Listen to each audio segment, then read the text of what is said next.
ব্যক্ত জনং সরাসর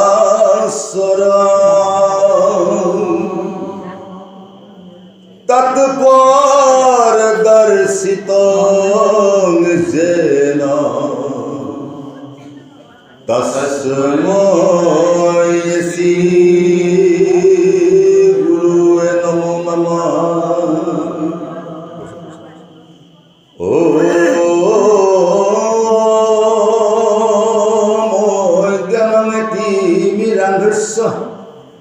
জ্ঞান জন শলাকয়া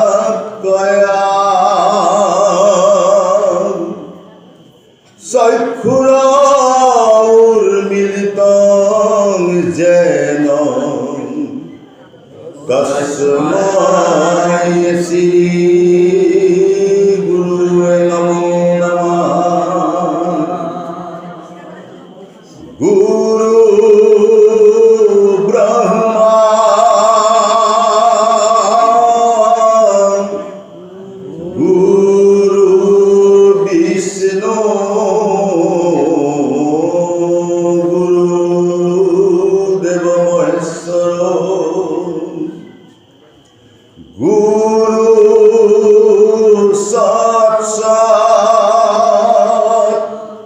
परम ब्रह्म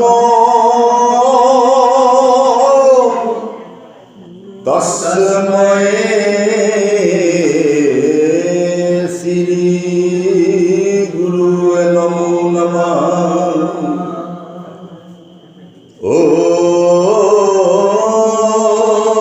ओम ध्यान मूलम गुरु मूर्ति पूजा मूलम गुरु पद मंत्र मूलम गुरुर वाक्य मुख्य मूलम गुरुर कृपा। ओम चैतन्यम शाश्वतम शांतं बुमातीतं निरञ्जना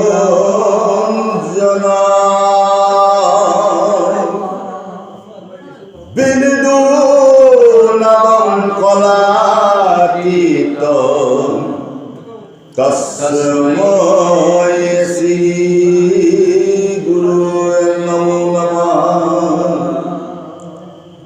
ओम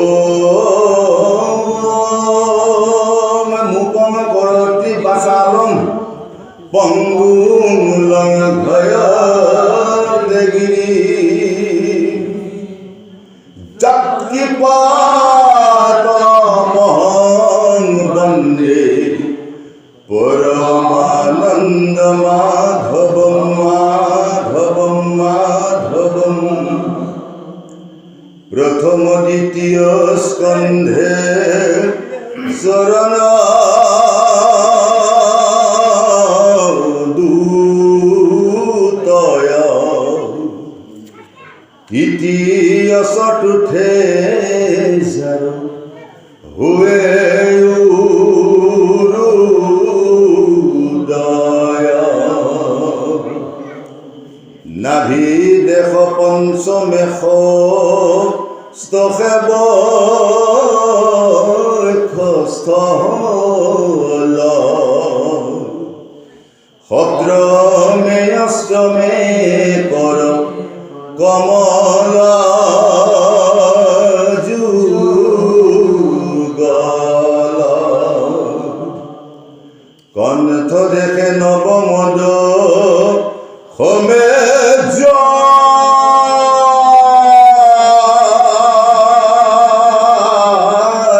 তুন্দ একাদশে ললাট দ্বাদশে ভৈল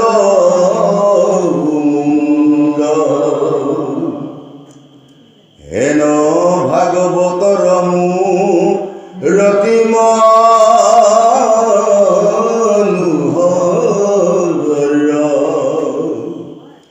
তমালক দিশ বৰ্ণ শ্যাম বৰ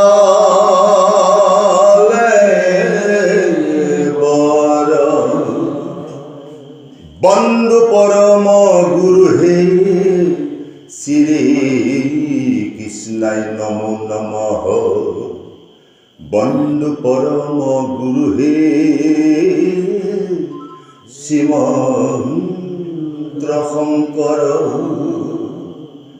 বন্ধু পরম গুরু হে মহাভাগবত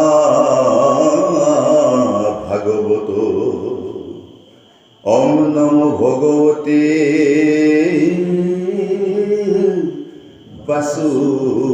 বাসুদেবায় ওম নমো ভগবতে বাসুদেবায় ওম নমো ভগবতে বাসুদেবায়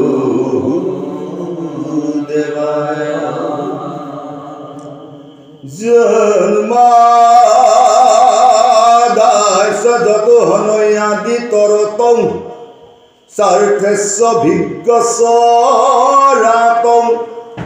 তেনে ব্রহ্ম হৃদয়দি কবয়ে মু অনতি যতে সুরয়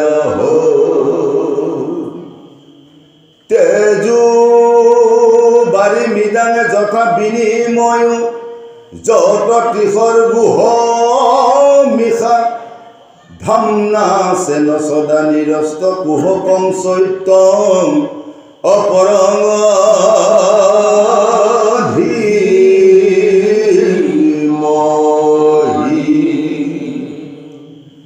ধর্ম পূজা জিত কৈত বুহত্র পরম নির্মৎসরণাং সতাং বেদম বাস্তবমত্র বস্তু শিবদ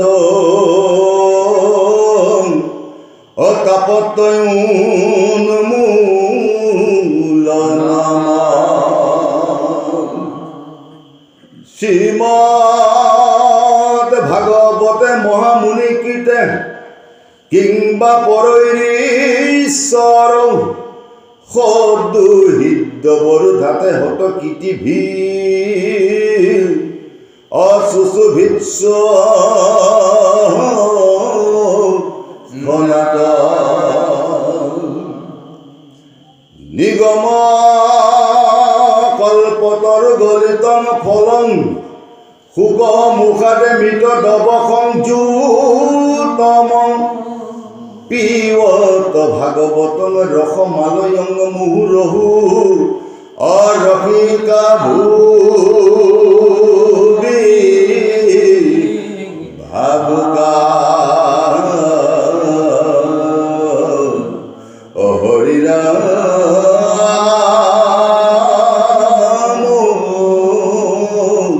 রাম রাম জয় জগন্নাথ। পরম শ্রদ্ধার হে সাধু গুরু বৈষ্ণৱ ভকত ভকতনী যুৱক যুৱতী কিশোৰ কিশোৰী আটাইলৈ আমি অশেষ শ্ৰদ্ধা আৰু ভক্তি নিবেদন কৰিছোঁ। আজি এই অনুষ্ঠানৰ লগত সংগতি ৰাখি আপোনাৰ খবৰ আমন্ত্ৰণ ক্ৰমে আহি আমি পাঠাচাৰ্য আৰু ব্যাখ্যাচাৰ্যসকল এই আসনত উপস্থিত হৈ আজি পাঠৰ শুভাৰম্ভ দিশে আগবাঢ়িছোঁ। ইয়াতে যিসকল সাধু গুৰুৱে আমাক আমন্ত্ৰণ কৰিছিলে তেখেতসকলক প্ৰভু ভগৱন্তই কৃপা কৰক, আয়ুষত বিঘিনি শূন্য কৰক, ঐশ্বৰ্য বিভূতি প্ৰদান কৰক আৰু জন্মে জন্মে মহাভাগৱতৰ আয়োজন কৰি আমাৰ নিচিনা ভকতিবিহীন লোককো যেন আপোনা খবৰ পাৱহিলি ল'বলৈ শক্তি দি ভক্তিপ্ৰাপ্ত কৰে তাৰ বাবে আমি প্ৰভু ভগৱন্তৰ ওচৰত কাতৰে প্ৰাৰ্থনা জনাইছোঁ। সেই সাধুগুৰু বৈষ্ণৱসকল, আজি এই অনুষ্ঠানৰ লগত সংগতি ৰাখি এই ভাগৱতৰ কোন স্কন্ধত পাঠভাগ চালে আপোনালোকে মনোগ্ৰাহী হয়, আপোনাৰ সৰ্বৰ মাজৰ পৰা আহকচোন বাৰু। কৃষ্ণ।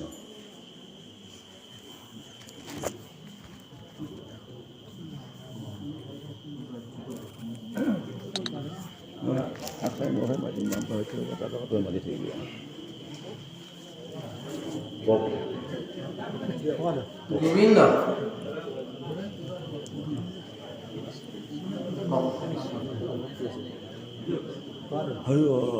বঢ়িয়া।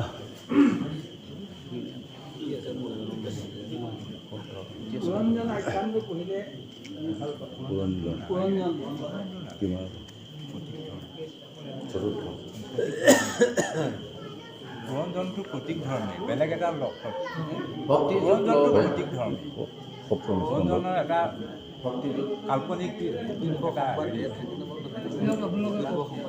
উদ্ধৱ সংবাদ ভক্তিযোগে সপ্তম স্কন্ধ বাদ দিবলৈ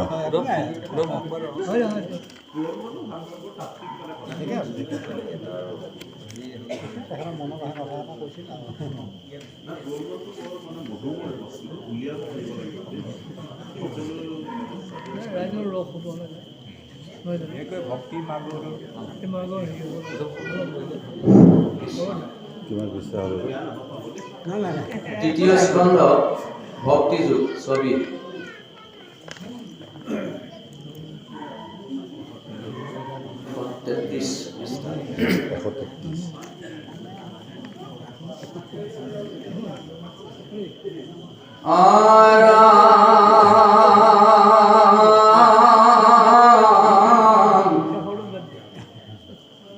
ভগবন্ত নিগদতি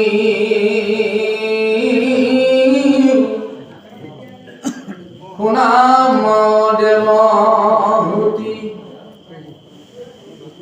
এহি ধ্যানে যিটো মুক্ত ভৈৰ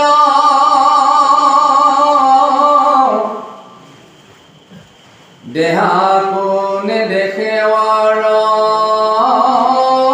কিবা আছে কিবা নাই, কিবা আসনতে বহি ৰৈলা যেন মৰ্দে মাতোৱাল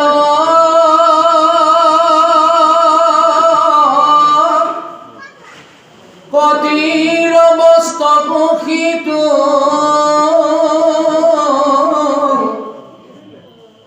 আছে নাই কোন জানয়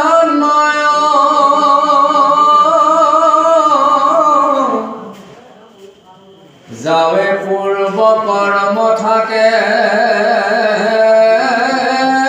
তাৱে প্ৰাণইন্দ্ৰিয় দেহা কোনো নাখনো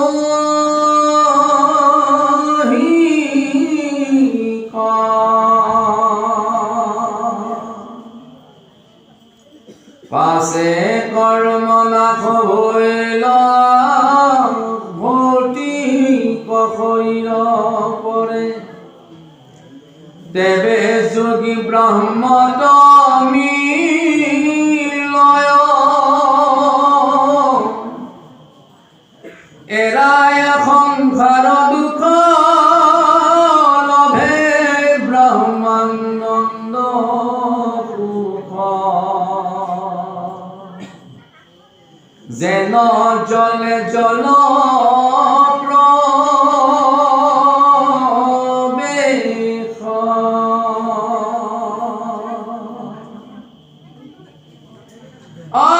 মেহি বুলি কিবা ময় মৰ্ণে ৰহিলন্ত তই দেখি দেৱী কুচন্ত দুনাই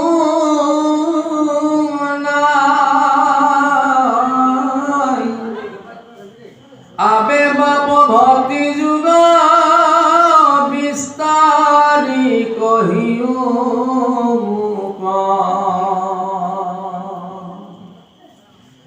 যেন মতে বুজো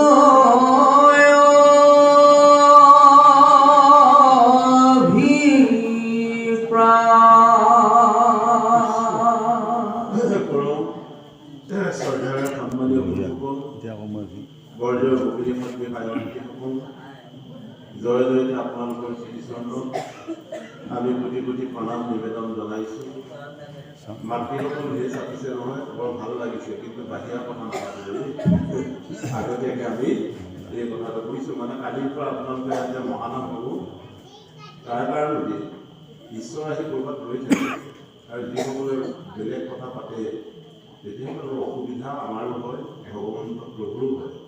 সেইকাৰণে যদি কোনোবাই বাহিৰা কথা পাতিবলৈ ইচ্ছুক প্ৰকাশ কৰে তেতিয়াহ'লে ইয়াৰ পৰা উঠি গৈ পেলাই ধুনীয়াকৈ পাতিলে ইমান অসুবিধা নালাগে আৰু তাকেই আগতীয়াকৈ কথাখিনি কৈছোঁ। খুব নীৰৱ নিতান ব্যৱস্থাৰে যদি অকণমান শুনক, বেছিও শুনিব নালাগে, অকণমান শুনক। তাতেই আজি নামঘৰ প্ৰাংগণত গোটেই নতুন গাঁৱৰ সম্মানিত উদ্যোক্তাসকলে ইয়াৰ পৰা নগুৰিলৈকে এইফালে ৰাস মন্দিৰলৈকে গোটেই অঞ্চলটোৰ সুস্থ বিকশিত কৰিবৰ কাৰণে মহানামৰ লগত সংগতি ৰাখি যি ভগৱন্ত প্ৰভুৰ অমৃত মানিছি অষ্টাদশ পুৰাণ ১৮ নম্বৰ পুৰাণ শ্ৰীমদ ভাগৱতৰ পাঠ আৰু প্ৰবচনৰ দিহা কৰিছে। আৰু এই জগতে তেখেতলোকৰ অভয় চৰণত আমি শলাবৰ্ষৰে আগবঢ়াইছোঁ। আমি এলাউঞ্চত শুনিছোঁ ৮৯ বছৰ একেধাৰে আগৰ সেই পুৰুধা ব্যক্তিসকলে সাজি দিয়া এই মহানামৰ ঘৰটো যি মধুময়, এই মধুময় বটবৃক্ষৰ জোপাৰ তলত আপোনাসক আজি বহি যি সুমধুৰ ৰস পান কৰিবলৈ ওলাইছে, এই সুমধুৰ ৰসৰ স্বাদ যেন প্ৰত্যেকেই গ্ৰহণ কৰক। তাৰ প্ৰতি আমাৰ কোটি কোটি আপোনালোকলৈ প্ৰণাম আৰু নিবেদন থাকিল।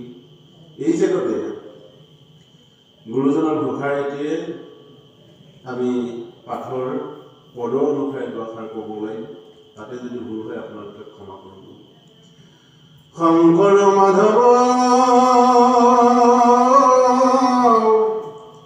অভেদ ঈশ্বৰ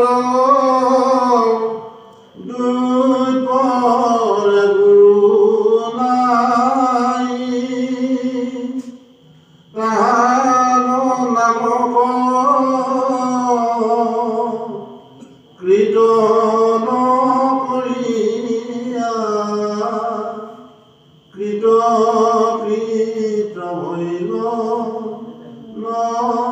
হৈল কৃত হৈল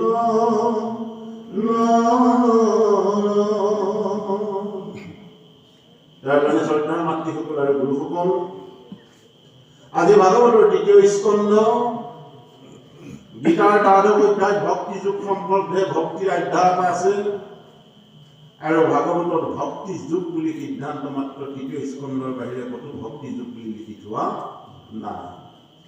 এতিয়া এই ভক্তি হৈ গ'ল, ব্ৰজধাতুৰ কিনপত্ৰই লগ লাগি হৈছে ভক্তি। ভজ শব্দৰ অৰ্থ হৈছে ক্ষমা কৰা, ক্ষমা শব্দৰ অৰ্থ হৈছে পৰিচৰ্যা কৰা। আমি আজি আহোঁতেই যিখন সদাশয় গৃহত সোমালোঁ, তেওঁলোকে আমাক যি সুন্দৰভাৱে পৰিচৰ্যা কৰিলে সেই হৈছে ভক্তি। আচলতে সেৱা প্ৰয়োগেও যদি শ্ৰদ্ধা আৰু মৰম চেনেহেৰে যদি ভাতৃত্ববোধ পোষণ কৰে সেই হৈছে ভক্তি। মানুহবিলাক সেৱা কৰি যদি উঠি অহাৰ পিছত গালি পাৰি থাকে কাম হ'ব জানো? এতিয়া সেই এনে এটা শ্ৰদ্ধা, এইটো হৈছে ভক্তি। কিনপত্ৰই কৈছে ভাল পোৱা, এইকাৰণে আমাক পৰিচৰ্যা কৰিলে যে আমাৰ মানুহকেইটাক তেওঁলোকে ভাল পায়। আৰু ভগৱন্ত প্ৰভুক যিসকলে ভাল পায়, ভগৱন্ত প্ৰভুক যিসকলে পৰিচৰ্যা কৰিব জানে, সেই হৈছে ভক্তি। তাকে আজি ক'বৰ কাৰণে স্বয়ম্ভু মনুৰ আদিমনু ব্ৰহ্মাৰ মানৱ পুত্ৰ স্বয়ম্ভু মনুৰ তিনিগৰাকী কন্যা, প্ৰথমগৰাকী কন্যা হৈছে আকুতি, সেইগৰাকীক বিবাহ দিছিল দক্ষ প্ৰজাপতিলৈ। দ্বিতীয়গৰাকীৰ নাম প্ৰসূতি, তেওঁক বিবাহ দিছিল ৰুচি প্ৰজাপতিলৈ। আৰু ৩ নম্বৰগৰাকী হৈছে দেৱহূতি, দেৱহূতিক বিয়া দিছিল কদম পৰীক্ষিলৈ। আকুতিয়ে কৈছিল তুমি ৰজা, মই ৰজাৰহে দৰা পাব লাগিব, সেইকাৰণে দক্ষ ওচৰলৈ বিয়া দিছিল। আৰু মানে প্ৰভুটিয়ে কৈছিল ময়ো এজন ৰজা হিচাপে মানে মোৰ বৰ বিচাৰিছোঁ, সেইকাৰণে ঋষি প্ৰজাপতিলৈ বিয়া দিছিল। দেৱহতীৰ আকৌ ব্যক্তিত্ব তেওঁ কৈছিল মই এজন সাধু পুৰুষৰ লগত যদি সংগ কৰিব পাৰোঁ মোৰ জীৱনটো ধন্য হ'ব। সেইকাৰণে ৰজাৰ জীয়াৰী হ'লেও মানে এখন সন্যাসী আশ্ৰমত বহি থকা এবেলা খাব নোপোৱা ভিক্ষা কৰি ফুৰা এজন সন্যাসী কদম্ব ঋষিলৈ তেওঁ নিজ ইচ্ছামতে বিবাহ সম্পন্ন হ'ল। আৰু কদম্ব ঋষি ঔৰসক দেৱহতী গৰ্ভত ভগৱন্ত প্ৰভুৰ কপিল প্ৰভু অৱতাৰ ধাৰণ কৰিলে। কপিল হ'ল ভগৱন্ত প্ৰভুৰ নৱম অৱতাৰ। যেনেকৈ আমাৰ ঘোষাত গুৰুজনে লিখিছে বুদ্ধ কল্কি নামে লোক আকৃতি ধৰিছে কৃষ্ণ, এই ঘোষা পাঠত ৯ নম্বৰ অৱতাৰ ধৰিছে ভগৱন্ত প্ৰভু কপিল। আৰু এই দেৱহতী দেৱযোগ আহুতি, দেৱ মানে কৃষ্ণ বা সত্য, সত্য অন্নখনৰ পূজাৰী হ'বৰ কাৰণে আপুনি আহুতি দিব লাগিব। অৰ্থাৎ ভগৱন্ত প্ৰভুৰ চৰণত নিজৰ দেহটো অৰ্পণ কৰিলে আমি কেতিয়াবা দেৱহতী হ'ব পৰা যাব। তাৰ কাৰণে আজি এটা পদতে লিখিছে দেহামো নেদেখে আৰু কিবা আছে কিবা নাই, কিবা আসনতো বহি ৰৈল। যে দেৱহতী মাতৃয়ে নিজৰ পুত্ৰৰ মুখলৈ চাই ৰৈ আছে, মই যিটো সন্তান জন্ম দিলোঁ তাৰ পৰা কিবা ভাল উপদেশ বা ভাল কথা বৰ্তা পাতিব পাৰিম বুলি মনস্থ কৰিছে।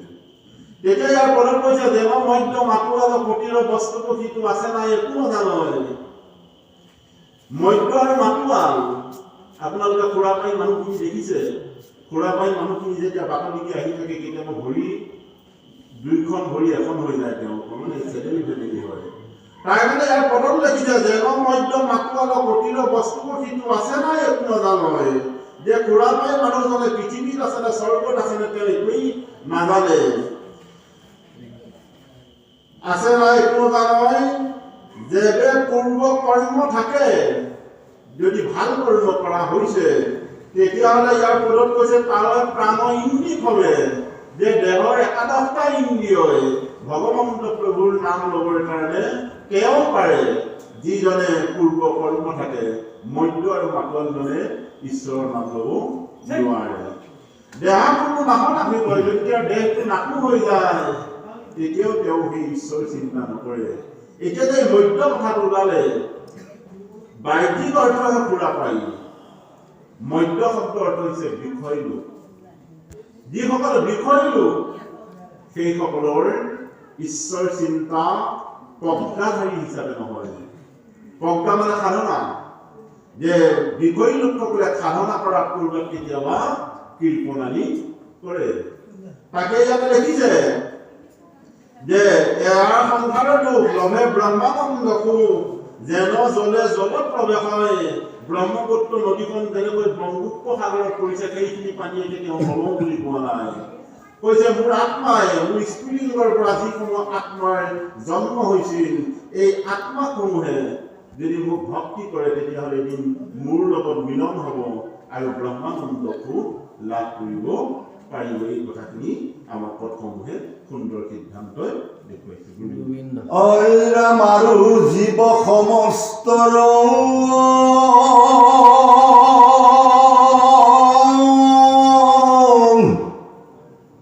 বিধিৰ সংসাৰ যেন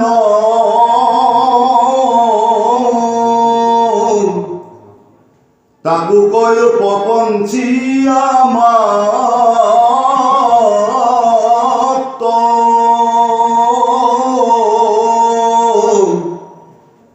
যাহাক জানিলে লোক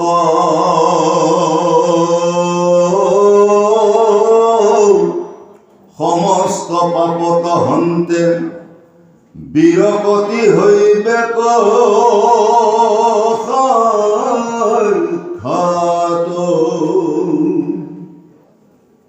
যত হন্তে হুয়া ভয়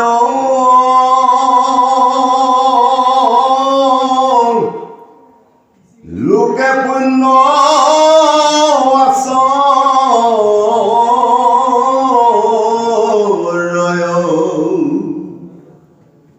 হেন কাল ঈশ্বৰৰ গতি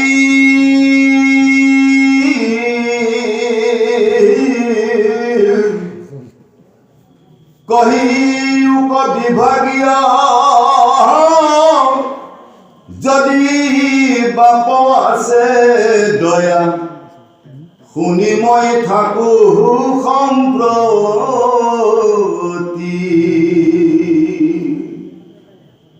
অৰাম অজ্ঞান আন্ধাৰ মাজে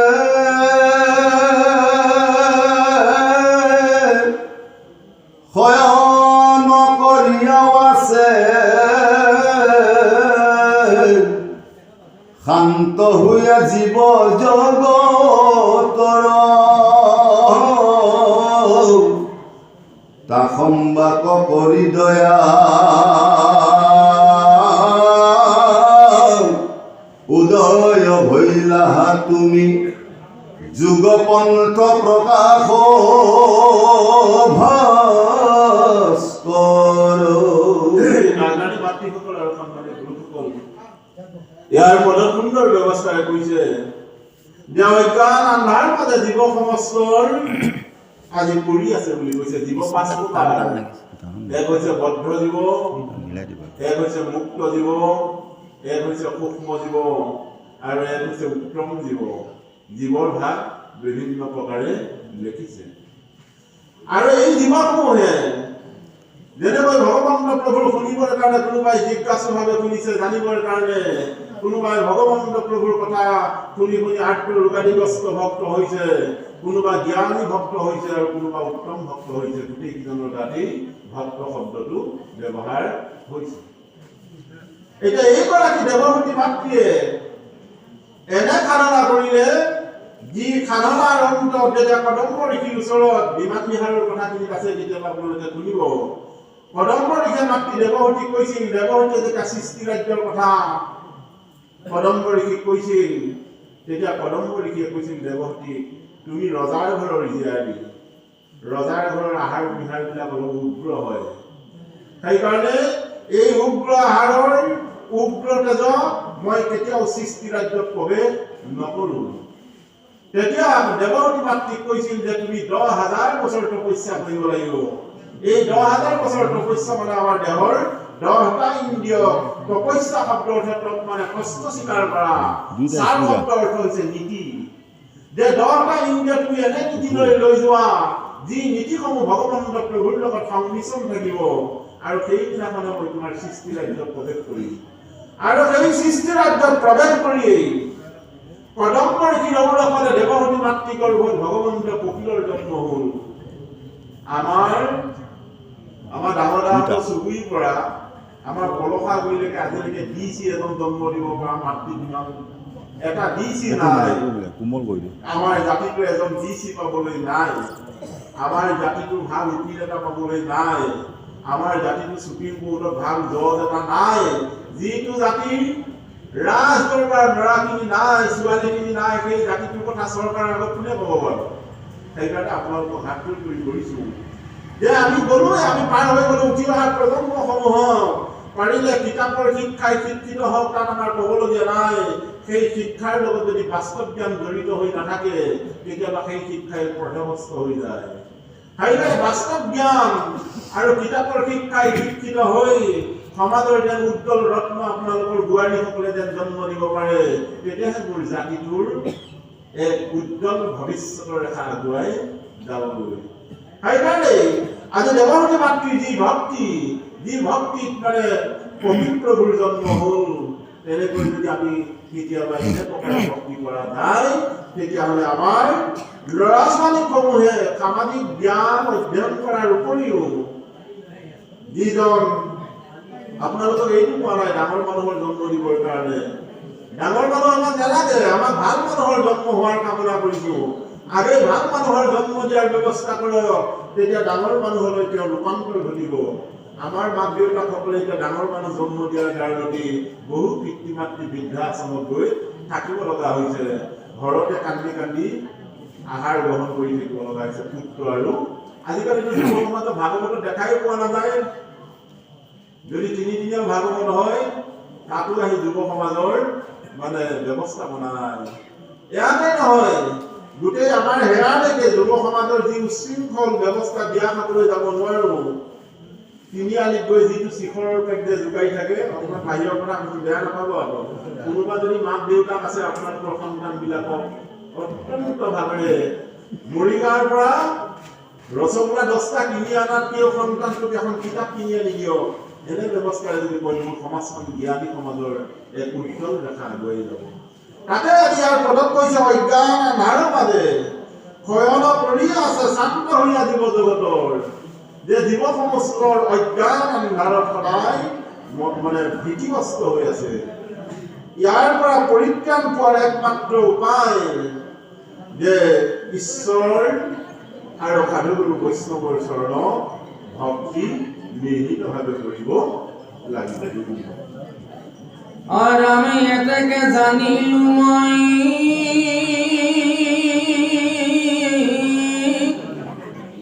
ইবাৰ সমস্ত লোক উদ্ধার করিয়া কি পাম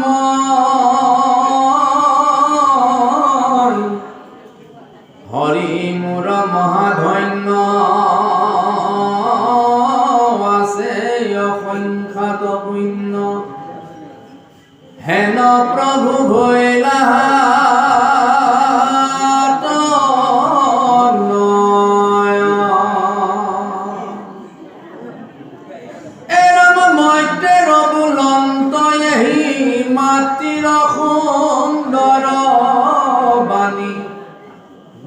শুনি প্রভু কপিল ঈশ্বর কি পাৱে পীড়িত হইয়া মাতিলন্ত প্ৰশংসিয়া কুশলক চিন্তিয়া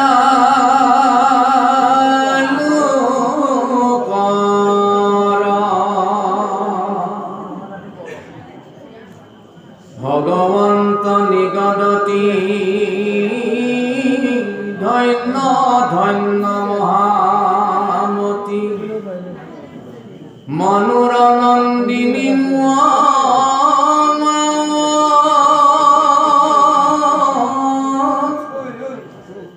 অভালত ভৈলমতি সংসাৰ তৰিলাৱতী তুষ্ট ভৈলু দেখি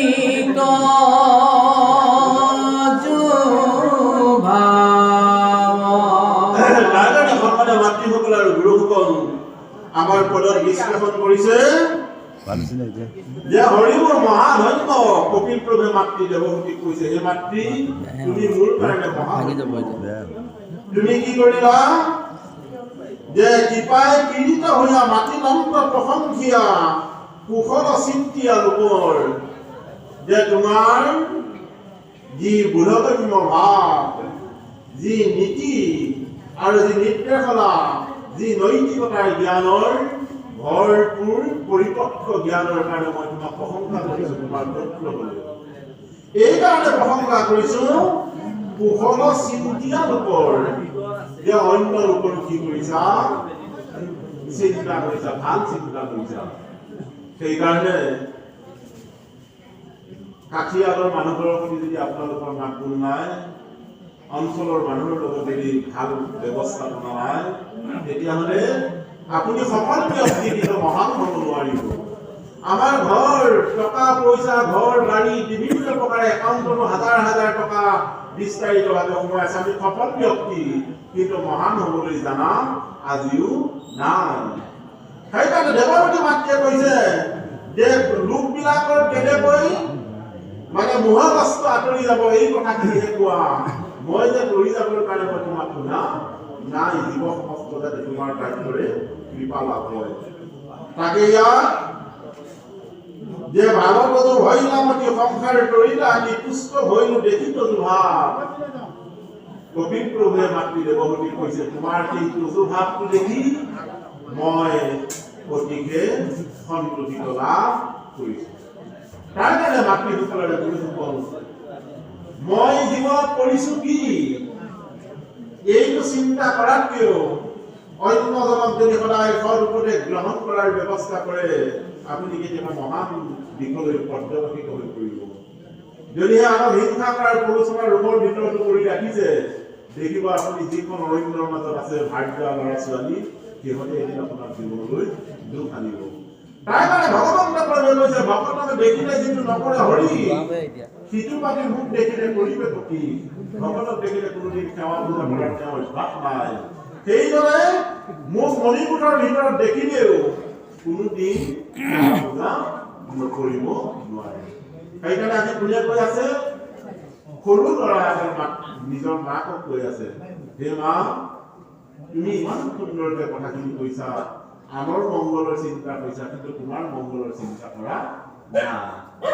এতিয়া আমাৰ ইয়াত বহি আছে আইসকল মই আকৌ হাঁহি হাঁহিয়ে কৈ থাকোঁ বেয়া নাপাব। এই পঞ্চায়ততে যেতিয়া ৱাৰ্ড মেম্বাৰ আহিছে ৱাৰ্ড মেম্বাৰগৰাকী কেতিয়াবা কৈছে যে মোক মংগলটোৱে নালাগে সি মানুহজনীকে দিয়ক বুলি কোনো নকয় সেইটো কথা। মোক লাগেহে লাগে কৈ আছে চবেই কৈছে মোকো লাগে কিন্তু নেলাগে বুলি কোৱা মানুহ এজন নাই। বোলে মই এবাৰ নেপালেও হ'ব পিছৰ কালত মোক দেখি এই মানুহগৰাকীক আগে দেৰিবচোন বুলি কোৱা মাতৃসকলৰো অভাৱ। আজি কপিল বৰুৱা মাতৃয়ে কৈছে মোক একো নালাগে যে তোমাৰ কৰ্তব্যখিনিয়ে আন ভক্তৰ যাতে সুফল চিন্তা হয় এনেহেনে জ্ঞান প্ৰদান কৰা। সেইকাৰণে তেওঁলোক মহান পুৰুষ আৰু আমি সকলোৱে পুৰুষ। সেইকাৰণে আমি সদায় মহাপুৰুষৰ আদৰ্শৰে অনুপ্ৰাণিত হোৱাৰ আমাৰ প্ৰধান ব্যৱস্থা এই ৰূপত পোৱা যায়। কেৱল ভক্তি দিশত যিজন আগবাঢ়ি যায় যে সাধুৰ দৰ মানে মনৰ মইলা যায় আঁতৰি পৰচনে হয় আনন্দ। যে সাধুৰ দৰ্শন হোৱাৰ লগে লগে মনৰ পৰা বেয়া বৃত্তিবিলাক আঁতৰি যায়। আপুনি দেখিবচোন এজন মানুহে যেতিয়া খেল সমাজৰ পৰা আঁতৰি থাকে তেওঁ ঘৰ ৰুমত বহি থাকোঁতে থাকোঁতে তেওঁ মানে মনস্তাত্ত্বিক দিশটো কমি আহে। আৰু যেতিয়া এখন বহল সমাজত আপোনালোক বহি থাকে বা বহল সমাজখনৰ লগত যেতিয়া সাগৰৰ লগত যেতিয়া সংমিশ্ৰণ হৈ থাকে তেতিয়া আপোনাৰ মনটো যদিও বেয়া কিন্তু ভকতৰ সংগ পাই গ'লে আপোনাৰ মনটো আনন্দ হৈ পৰে। তাতে এই কথাখিনি ইয়াত সুন্দৰ ব্যৱস্থাৰে কৈছোঁ।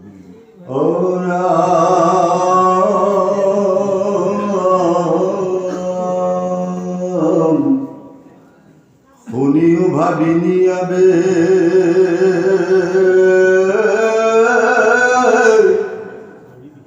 প্রশ্নর উত্তর কহু ভক্তিপূর্ণ বহু বিধন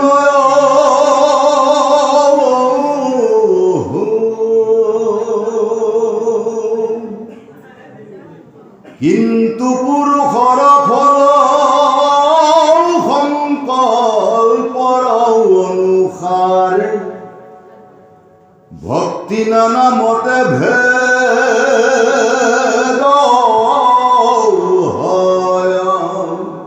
আয়ং পৰক মাৰিবে পতি মনত সংকল্প কৰে দম্ভ বা মৎসৰয়াতি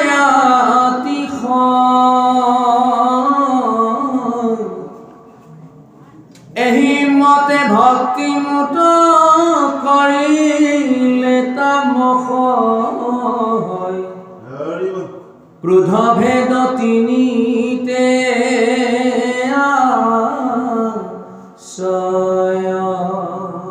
ঐৰাম বিষয়ত কৰি আশা যত বাচৰ্য চাৱে প্ৰতিমাত মুখ পূজয়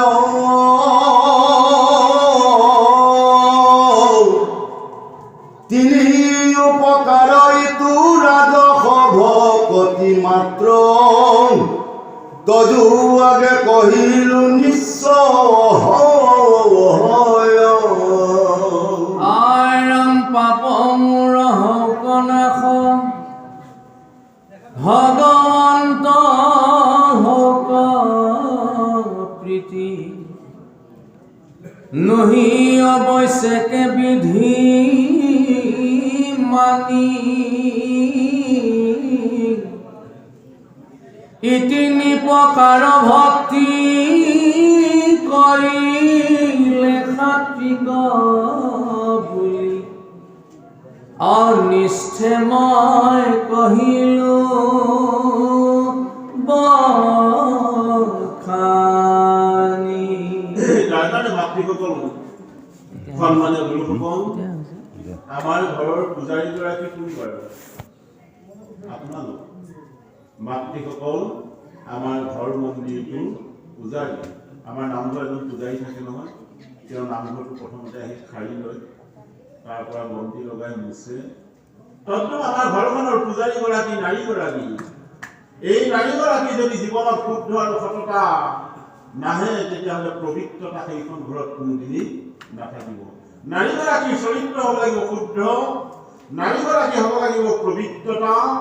এই পবিত্ৰতা নাৰীগৰাকী যে ষষ্ঠ জ্ঞানৰ কৰ্মৰাজিৰ জৰিয়তে সেইখন গৃহত কেতিয়াবা শোভাবৰ্ধন অলংকাৰ নামি আহে। আৰু সেই অলংকাৰ আজি কপিল প্ৰভুৱে মাতৃ দেৱহতী যেতিয়া জন্ম লাভ কৰিলে, তেতিয়া দেৱহতী মাতৃক ভগৱন্ত প্ৰভুৱে কৈছে, শুনা, পৃথিৱীত ভক্তিৰ ব্যৱস্থা এটা হৈছে কামক ভক্তি, এটা হৈছে ৰাজক ভক্তি, আৰু এটা হৈছে সাত্বিক ভক্তি। তাৰ কাৰণে আমাৰ পদত কৈছে, পৰম মালিকৰ প্ৰতি মনত সংকল্প কৰে ব্ৰহ্ম বা মন্ত্ৰৰ হয় যে পৰ জীৱবিলাক যে মালি মালি যিয়ে বৰ বিয়া দুখ নাপাব হৈছে, ল'ৰাটো বিয়া আপোনালোকে পাতক আৰু তাত অসুবিধা নাই। আমি বিলাকে যদি পাতি দিলো, এই 25 বছৰ ভাগৱত ব্যাখ্যা কৰি থকা কৈছে আণ্ডাৰ ভেলুলেছ, এইটো কাম নাই, এইটো জ্ঞানী মূৰ্খ বুলি ক'ব। সেইকাৰণে পাৰিলে নামতি পাঠককেইটাই যেতিয়া জীয়েকহঁতক বিয়া দিব, যদি অন্য জীৱক মাৰি কাটি কাটি ৰিচিপশ্যন কৰালে, কৈছে শুনিয়াই কিমান দিন শুনালে, সেই গোটেই শুনাই থকা ধ্বংস ওলাব। সেইকাৰণে পাৰিলে যে ইয়াৰ কপিল প্ৰভুৱে মাতৃ দেৱহতী কৈছে, পৰম মালিকৰ প্ৰতি মনত সংকল্প কৰে ব্ৰহ্ম। মৎসৰ বিষয়, মৎসৰ শব্দটো হৈছে মানে প্ৰতিশোধ। মত মানে স্বৰ মানে নীতি। নিজৰ মতটো যেতিয়া নীতিলৈ পৰ্যবেক্ষিত কৰিব নোৱাৰিলা, তেতিয়াই তোমাৰ দম্ভৰ ব্যৱস্থা আহিব। এই মতে ভক্তিমূৰ্ত কৰিলে তামস হয়, কুধম হেৰে তিনিটি আশ্ৰয়। যদি পৰক মাৰাৰ ব্যৱস্থা কৰিছা, তেতিয়াহ'লে তোমাৰ তামস ভক্তি হৈ থাকিব। সেইকাৰণে মই ট্ৰাই কৰিছো, আমি খালো আৰু ইমান দিন পালে আপোনালোকেও খালে, অন্যান্য সকলোবিলাক গ্ৰহণ কৰিলে, কিন্তু সেইকাৰণে পাৰিলে কম ব্যৱস্থাৰে কম কমকে খাব, যেন মোৰ চিটটো শুদ্ধ কৰি ৰাখো। সেইকাৰণে আদামি উপাখ্যানত মানে মহাপুৰুষ গুৰুজনাই কীৰ্তনত লিখিছে, চিতৰ শোধন হৰি কীৰ্তন। যদি ডিঙিৰ ভিতৰৰ পৰা এদিন যদি গণ্ডগোল হৈছে, তো বাহিৰতো তিলক চিলক লগাই একদম জগজগীয়াটোৱে হৈ গ'লো আৰু, কিন্তু ভিতৰতো গণ্ডগোল। তেতিয়া কৈছে কৰ্ণৱতে ভকতৰ হিয়াত প্ৰৱেশ কৈছো, মই এদিন সোমাইছিলো নহয়, তই আগবেলা যিকোনো গৰম মছলা তৰকাৰী খাই থৈছ, উপায় সময় এদিন ওলাই গুচি আহিলো, অলপ অসুবিধা দেই। সেইকাৰণে পাৰিলে অলপ খাওক, খাবলৈ দিছো কিন্তু কমাই। কিন্তু ভাগৱতে কৈছে নাখাবাই। পাতিহাতে কি কৈছে জানে? অধৰ্মীয় ৰকিত মিছা কাৰ্য কাটি নিও, মোৰ জীয়াই থকা আশা কৰিলে চিন্দি, মোৰ পূজতে যত নৰক কুণ্ড হাইবে তাত, বিস্তাৰ তত কৰি থাকি বিতয়। পাতিহাতে কৈছে চালা অধৰ্মী নৰকি, মই তোৰ দৰে সন্তান জন্ম দিব পাৰো, মই তোৰ দৰে ইথৰৰ পৰা সিথৰলৈ যাব পাৰো, তইও মাত দিব পাৰো, ময়ো মাত দিব পাৰো, কিন্তু মোৰ সম্যক জ্ঞান কম, তোমাৰ সম্যক জ্ঞান বেছি, কি কাৰণে তুমি মাৰি পেলাই খাই পেলাব? পাতিহাতে গালি পাইছে। সেইকাৰণে কৈছে মূৰ পূজ তেজ যত নৰক কুণ্ড হইবে তাত, বিস্তাৰ গত্ৰত এদিন কৰিবই লাগিব। ক'ত লিখিছে জানে? ভক্তি প্ৰেমাৱলী শিৱ প্ৰভুৱে নাৰদক কৈছে এই কথাখিনি, যে পাৰিলে যদি নামতি পাতে গৈছো, পাৰিলে মাহত এবাৰ এবাৰ খাওঁ, কিন্তু কমাই কমাই গোবিন্দ প্ৰতিমা পূজয়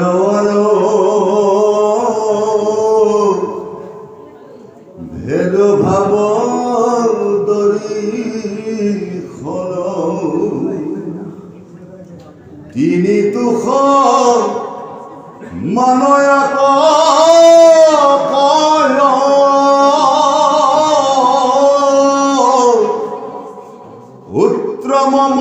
মাধ্যমক্ৰমে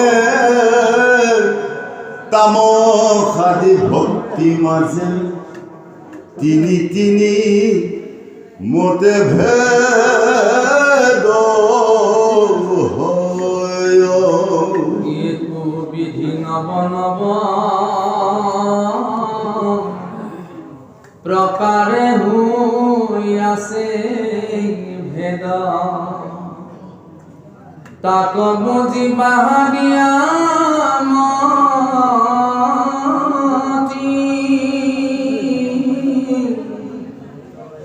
সগুণ ভগতি একাধিকয়াকি বিধ আবে কহু নির্গুণ ভগতি ৰামে শুনি উক সভাসদ তৃতীয় স্কন্ধৰ পদ বুজি উক ভক্তিৰ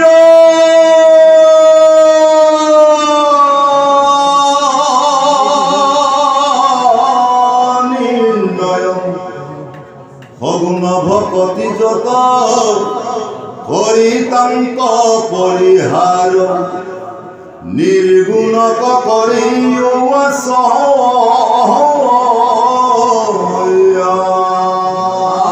আমি দেখা কেন কৃপা করি আপনি কহন্ত হরি ভগতি করি না ভাগ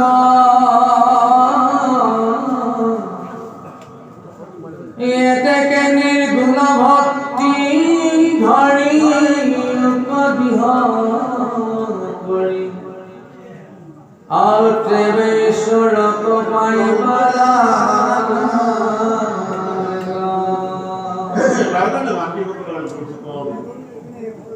ইয়াত একান্ত মনেৰে ভগৱন্ত প্ৰভুৱে কৈছে যে প্ৰতিমা মোক পূজা কৰি আছা সদায় কিন্তু ভেদ ভাৱ দৰ্শন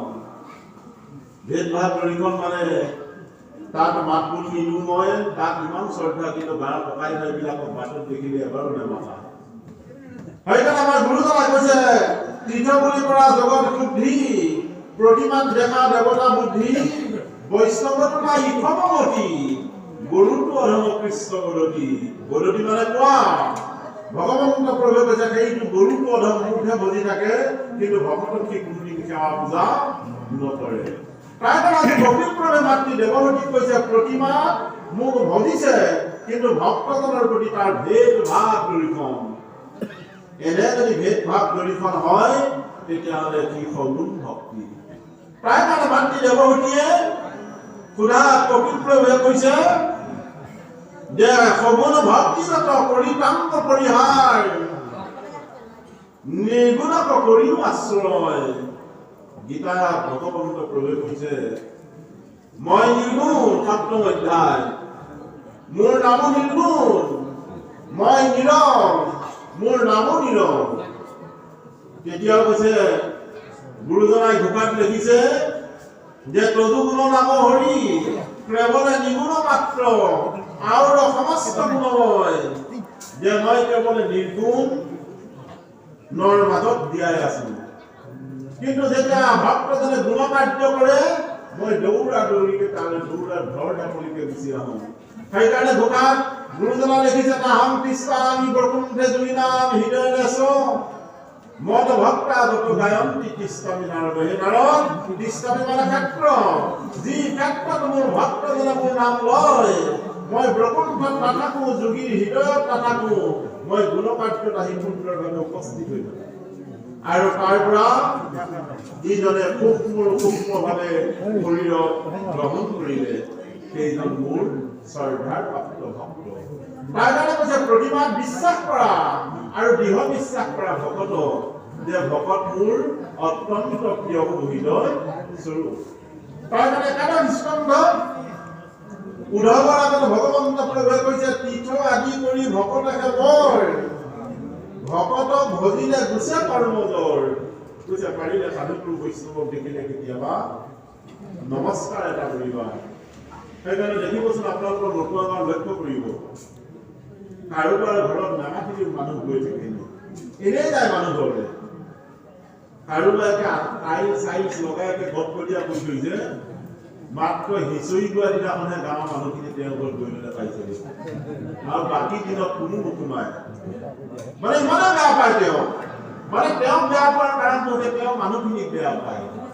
সেইকাৰণতে চৈতন্য মহাপ্ৰভুৱে কৈছে, যাৰ মুখে শুনিয়াক পায় কৃষ্ণৰ নাম, সেইজন বৈষ্ণৱ তাৰ কৰিও সন্মান, শাস্ত্ৰ যুক্তি নাহি তাতে দৃঢ় শ্ৰদ্ধাৱান, উত্তম কনিষ্ঠ সেইজন মহাভাগ্যৱান।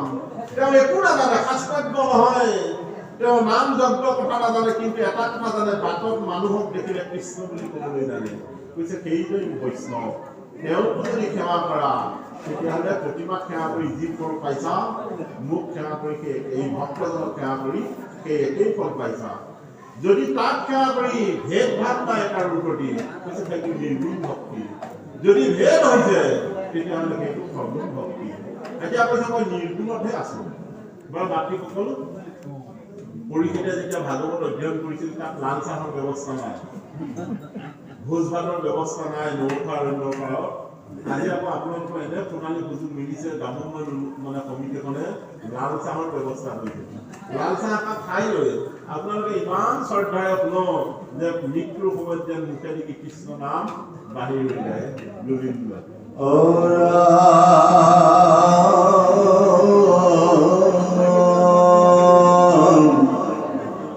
নমো নমো দীনবন্ধু কৃষ্ণদেৱ কৃপা সিন্ধু, তজু পাৱে পখিলো শৰণ,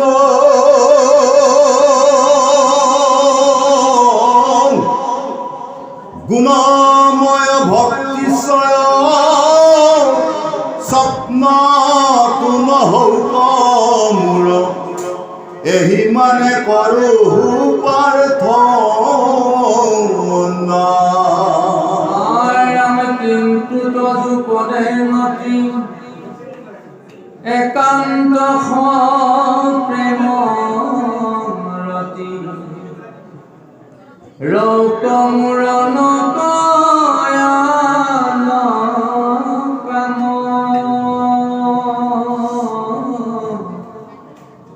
সমস্যার যত জন মাধব ডাকসাই পুনরা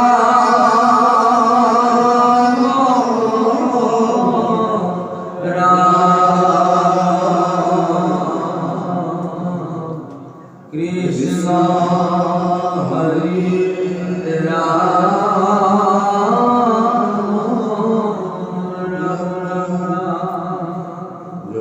জয় কৃষ্ণ। গুৰুসকল, ইয়াৰ পদত বিশ্লেষণ কৰিছে মাতৃসকল যে তেকে নিগুণ ভক্তি ধৰি দৃঢ় কৰি তেবে ঈশ্বৰক পাইবা লাভ।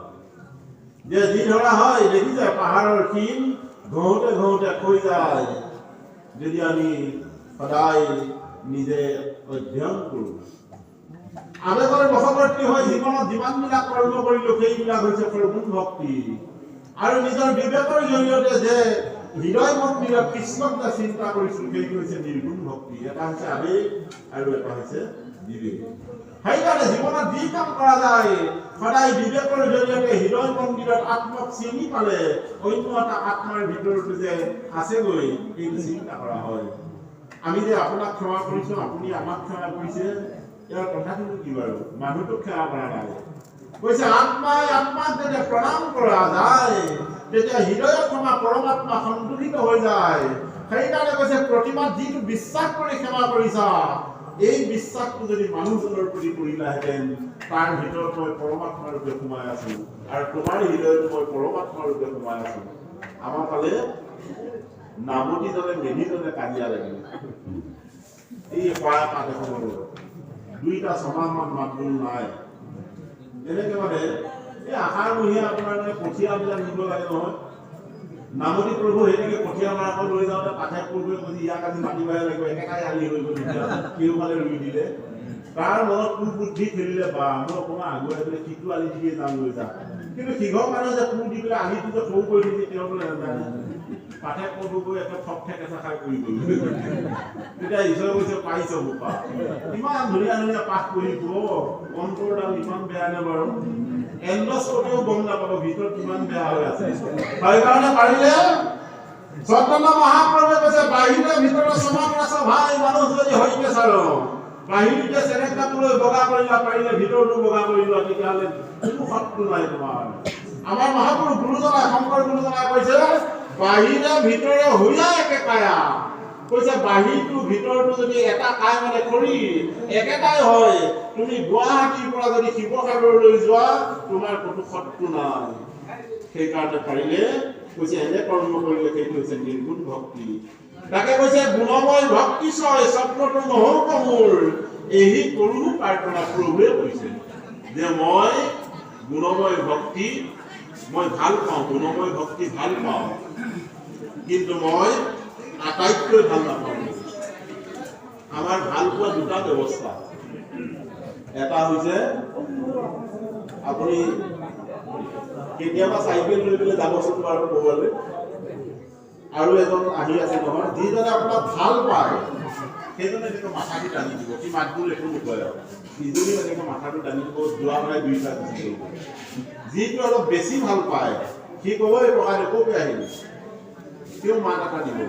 যিটো আটাইতকৈ ভাল পায় পিতাই মানে ওচৰ চাপি কৈছে সেই সগুণ ভক্তি ঈশ্বৰে এনেকৈ ডিঙিটো যে এনেকৈ দিয়ে সেই ভালহে পায়, ইমান ভাল নাপায়। কৈছে নিৰ্গুণ ভক্তিটো কৈছে পিতাই ৰহ ঈশ্বৰ দৌৰি আহিব। সেইকাৰণে নিৰ্গুণ ভক্তি মই বৃহৎ প্ৰতিক্ৰিয়াভাৱে সেইজন ভক্তকে মোৰ প্ৰিয় ভক্ত, তাৰ প্ৰতি মোৰ চেনেহ মনত সদায় উপলব্ধ হৈ থাকে। এই কথাখিনিকে ইয়াত কৈছে। সেইকাৰণে পাৰিলে আমাৰ গুৰুজনা হৈছে গুণময় পৰিহৰি নিৰ্গুণ ভক্তি ধৰি সুখে হোৱা সংসাৰ পাৰ, যে গুণৰ মাজতে থকা নিৰ্গুণৰ ভাৱৰীয়া হোৱা আৰু সংসাৰ সম্পূৰ্ণৰূপে পাৰ হৈ যোৱা গৈছে।